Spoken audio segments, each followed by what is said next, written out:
Good evening. Welcome to South Asia Newsline. I'm Lipakshi Khurana. Here are the top stories we're tracking for you on Monday, the 20th of October. After poll win, BJP to decide on government formation in Maharashtra and Haryana. Rescue teams at work as death toll in Nepal snowstorm rises to 39. And Bangladesh might scrap presidential clemency for war criminals.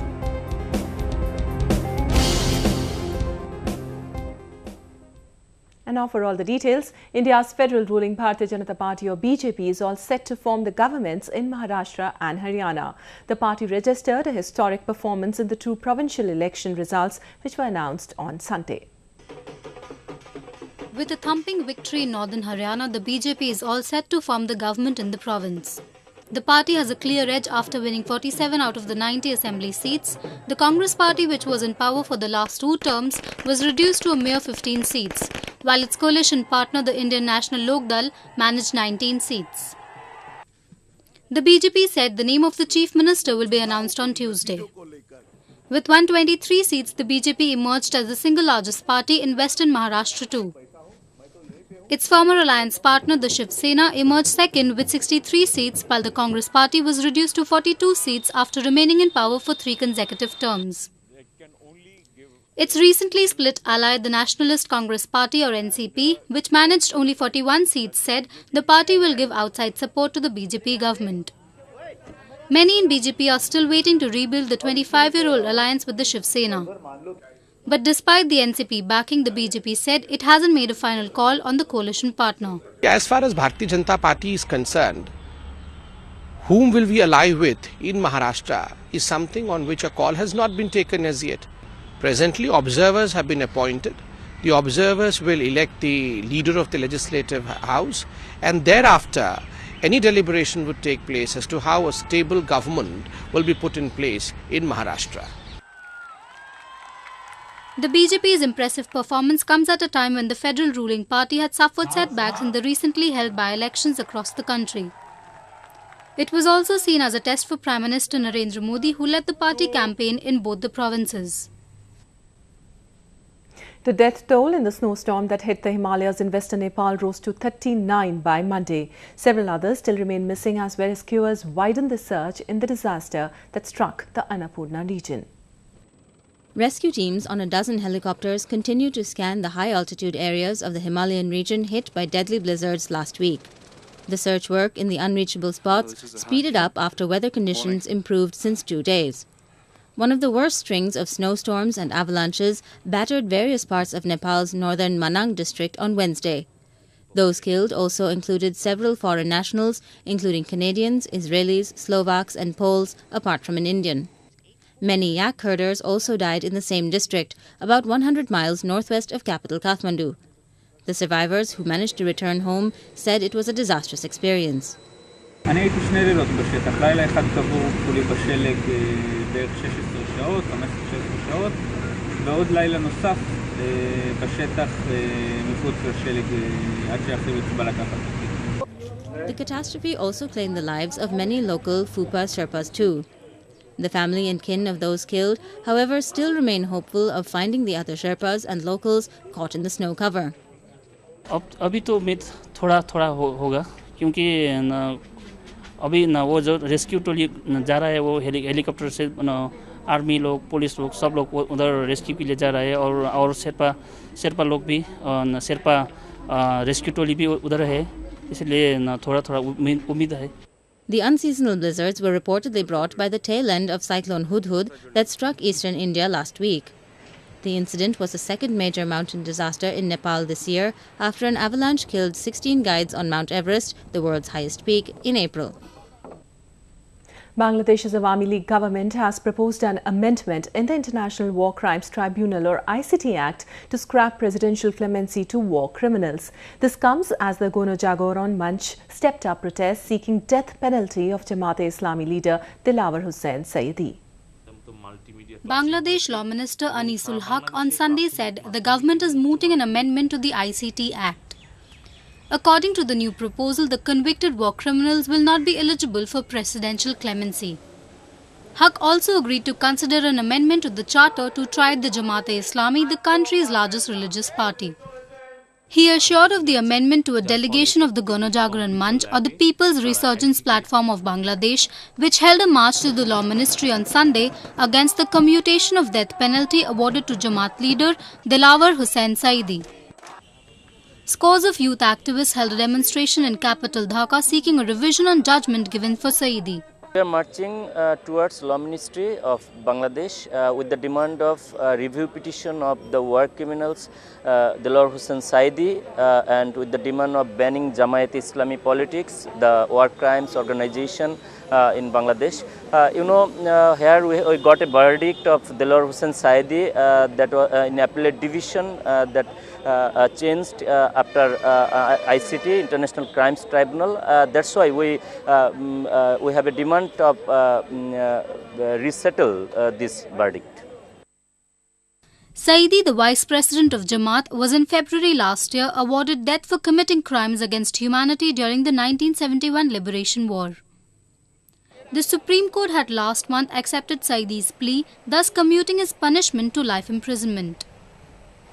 News Just in, Sri Lankan government on Monday confirmed that the presidential elections will be held in January next year, 2 years ahead of the actual schedule. Moving on, after the devastating floods left a trail behind in Pakistan-occupied Kashmir, local administration is still absent from all relief work. Angry residents complain of no end to the government's apathy. The recent floods have wreaked havoc for people of Pakistan-occupied Kashmir or POK. While many lives were lost, thousands were rendered homeless. But Kashmiris under Pakistani occupation have bigger reasons to complain. After more than a month of flooding, the waters are slowly receding. But it is also laying bare the scale of devastation of life and property, even as survivors are increasingly furious with the sluggish government response. With no help coming from the administration, anger is palpable for residents of POK. ये जो flood की पेश की इतला तो हमें शायद उस तरह मसूल नहीं हो सकी जिसकी वजह से हम लोग कोई उस तरह का कोई एक्शन भी नहीं ले सके। तकरीबन रात को 2:45-2:30 बजे के करीब ये पानी आया जिसकी वजह से हमारा स्पेशली बहुत नुकसान हो गया। तो मैं ये समझता हूँ कि गवर्नमेंट को चाहिए कि इस तरह की जो रेड अलर्ट हैं वो 1-2 दिन पहले वो इशू कर दिया करें ताकि ये जिस तरह का नुकसान होता है और बहुत सारे ये पीछे एक एरिया है करौली के मुकाम पे यहाँ पे इतना नुकसान हुआ कि घर के अंदर पानी चला गया। तो मैं समझता हूँ कि गवर्नमेंट को इस सिलसिले में जो है ना पहले 2-3 दिन पहले रेड अलर्ट करके ताकि लोगों का ये जो जानी नुकसान कम से कम ये बचाया जा सके। और बहुत सारे लोग ऐसे होते हैं अगर उनको 2-3 दिन पहले अगर पेश की इत्तला हो जाए तो अपना ये जो है ना सामान शिफ्ट भी कर सकते हैं। Unprecedented monsoon rains last month triggered floods and landslides, washing away thousands of homes and devastating vast swathes of farmland in one of Pakistan's most impoverished regions, already hit hard by years of isolation and political suppression. The local administration of Pakistani Kashmir has failed to respond to the disaster, say locals. Anger is swelling among the victims who have accused the government of failing to provide adequate shelter, fuel, food and medicines in the wake of the crisis.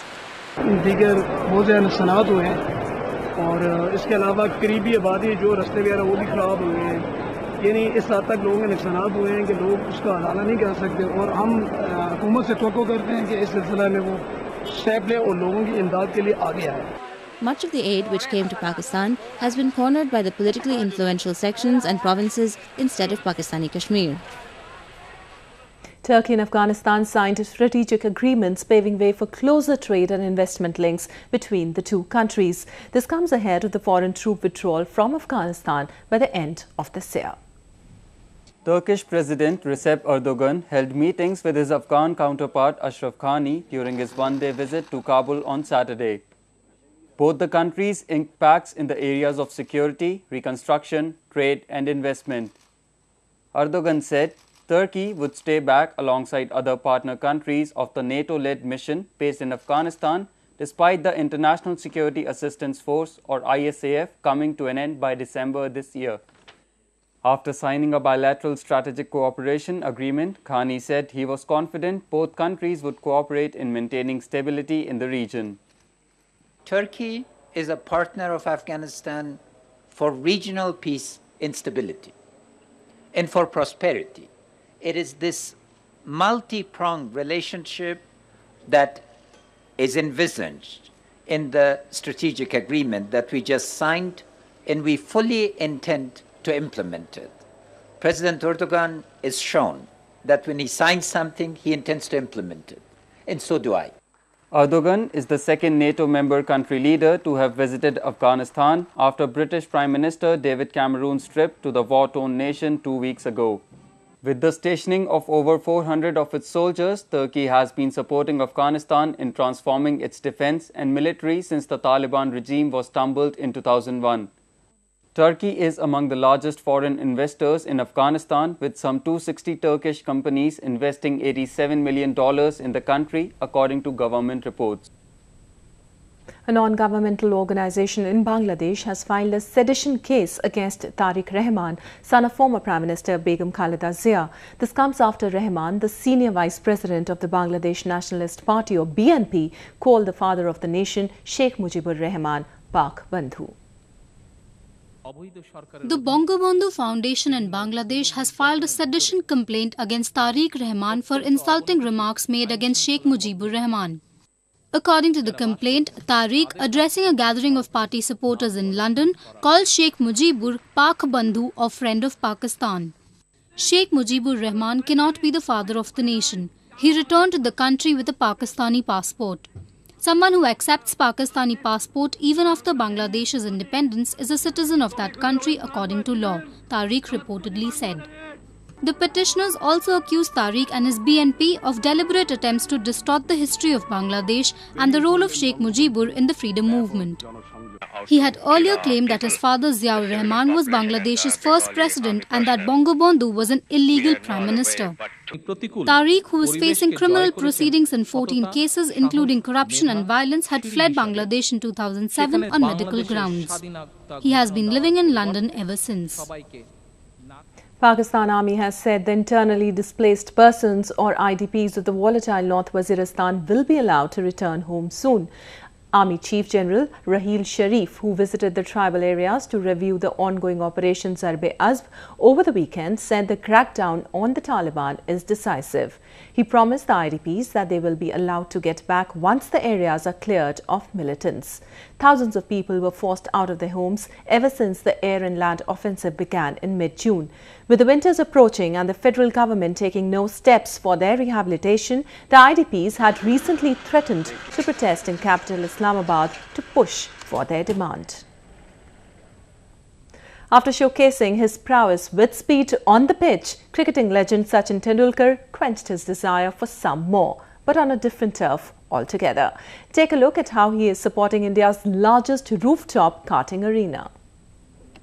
Sachin Tendulkar added his own charm to the country's largest rooftop go-karting arena recently. The Master Blaster inaugurated the Smash new sky karting ring in western Mumbai at a high-action ceremony. Spread across 30,000 square feet, the arena offers adrenaline junkies an opportunity to experience the buzz of go-karting in an open-air setting. The track has been designed by former European and Italian go-karting champion Paolo Gagliardini.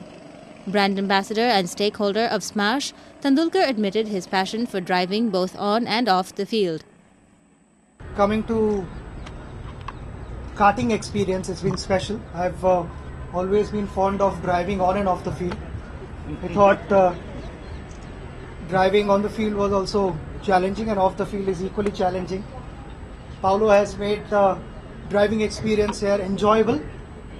I've driven on a lot of karting tracks, but this is definitely the best that I've driven on. A self-proclaimed car racing fan, Tendulkar has supported various track events in the past too. Well, that's the way it was in South Asia this evening. Before we conclude, the top stories once again. After poll win, BJP to decide on government formation in Maharashtra and Haryana. Rescue teams at work as death toll in Nepal snowstorm rises to 39. And Bangladesh might scrap presidential clemency for war criminals.